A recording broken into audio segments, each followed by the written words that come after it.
A few moments later.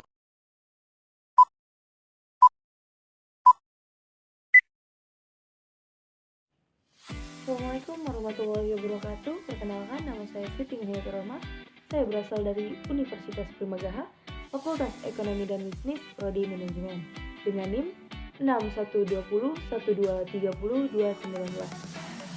Dengan adanya video kali ini adalah untuk memenuhi tugas mata kuliah pengantar akuntansi yang diampu oleh Ibu Indina Desta Nugraheni, MM. Nah, dari sini saya akan menjelaskan bagaimana cara penyelesaian laporan keuangan. Selamat menonton! Laporan keuangan adalah laporan yang menyajikan informasi keuangan sesuatu entitas, bisnis, atau organisasi selama periode tertentu. Laporan keuangan umumnya disusun oleh perusahaan atau organisasi untuk memberikan gambaran tentang kinerja keuangan mereka kepada para pemangku kepentingan seperti pemilik, investor, karyawan, kreditor, dan pihak terkait lainnya. Dalam laporan keuangan, tentunya pasti ada tahapan-tahapan tertentu. Nah, yang pertama yaitu adalah jenis laporan keuangan. Yang pertama yaitu laporan laba rugi atau income statement. Nah, laporan ini yaitu menunjukkan pendapatan atau hasil penjualan dan penerimaan lainnya, serta biaya seperti biaya produksi, biaya gaji, beban operasional, dan lain-lain selama periode tertentu. Nah, selain itu juga ada selisih antara pendapatan dan biaya penghasilan laba bersih atau rugi bersih. Yang kedua yaitu neraca atau balance sheet. Neraca ini yaitu menyajikan posisi keuangan perusahaan pada akhir periode tertentu. Ini mencakup aset atau harta, kewajiban atau hutang, dan ekuitas modal perusahaan.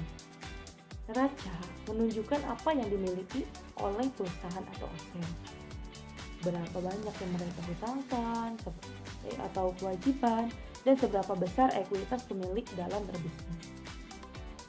Yang ketiga yaitu laporan arus kas atau statement of cash flow. Nah, laporan ini yaitu menyajikan arus masuk dan keluar uang tunai selama periode tertentu dari aktivitas, operasional, investasi, dan pendanaan. Laporan arus kas memberikan gambaran tentang kemampuan perusahaan dalam menghasilkan uang tunai dan penggunaannya dalam bentukan laporan laba rugi.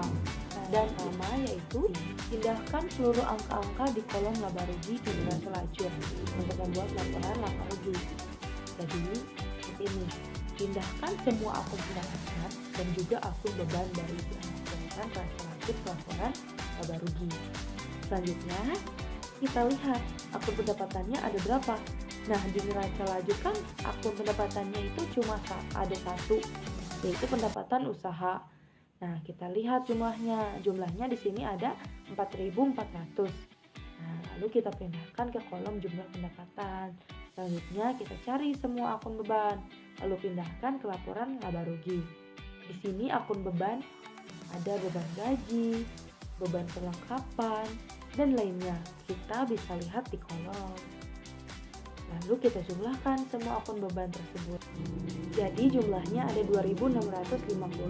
Nah, selanjutnya jumlah akun pendapatan dikurangi jumlah akun beban. Jadi hasilnya 1.750. Ini cara mengerjakan laporan laba rugi.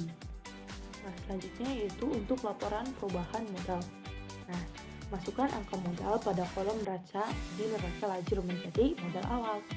Pindahkan angka laba atau rugi pada laporan perubahan modal. Hasilnya adalah modal pada akhir periode.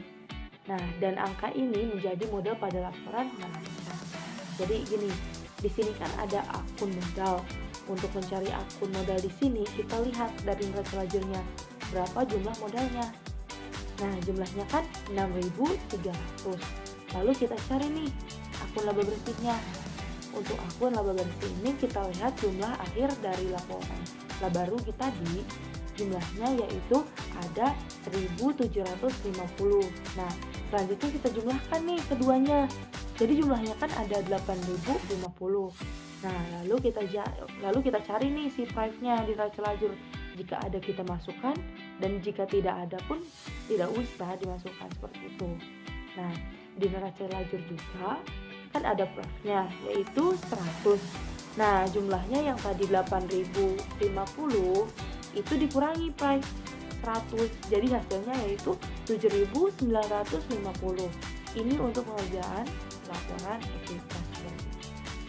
Untuk laporan neraca yaitu masukkan angka-angka pada kolom neraca di selanjutnya.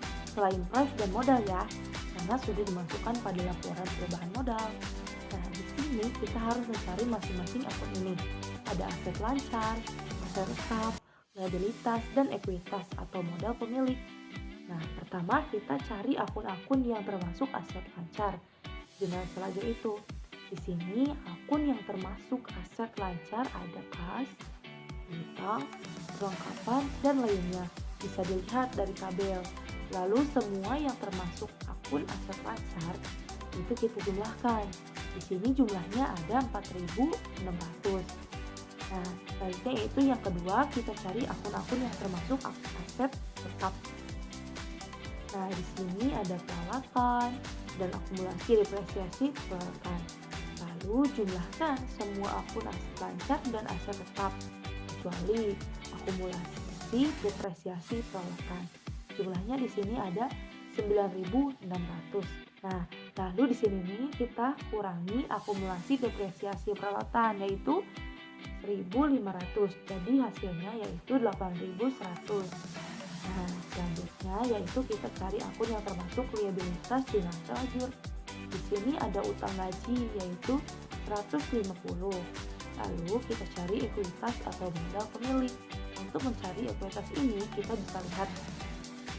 Selanjutnya itu kita lihat dari hasil laporan perubahan ekuitas tadi yaitu 7.950. Selanjutnya kita jumlahkan liabilitas dan ekuitas ini. Jadi hasil akhirnya yaitu 8.100. Untuk laporan neraca ini hasil akhir harus sama atau balance, tidak boleh berbeda. Baik, mungkin hanya itu saja yang bisa saya sampaikan. Kurang dan lebihnya saya mohon maaf bila ada kata yang memang salah dan maupun sikap yang memang tidak pas. Mohon dimaklum dan dimaafkan. Mungkin hanya itu saja dari saya. Wallahul muwaffiq ila aqwamit thoriq. Wassalamualaikum warahmatullahi wabarakatuh.